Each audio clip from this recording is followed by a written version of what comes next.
Hello, this screencast is to show you how to access and complete a Google Doc assignment when all you have is the link to a document. So the first thing you're going to do is open up the link to your Google Doc. So I'm going to click where it says click here. And most likely when you open up this document, you're not going to be able to edit it. It's going to be the master copy, and you're going to need to make your own copy. So to do that, you're going to click on File and then Make a Copy.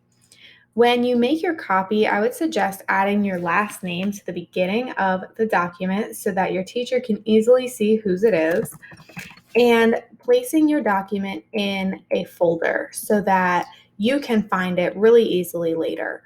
So I've added my last name and I've selected the folder I want it to go to. Now I'm just going to click OK.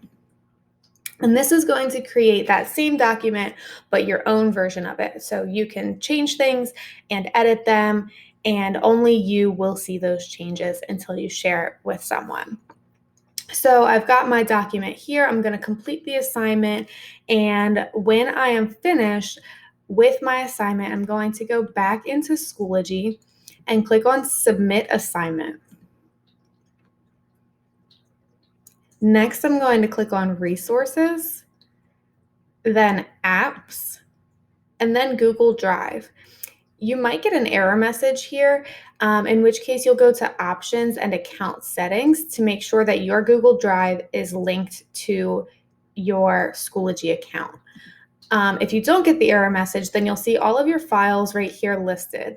So I'm going to go to the folder that I saved my assignment to, and then I'll check the box next to the assignment I'd like to turn in, click on Import, and Import File.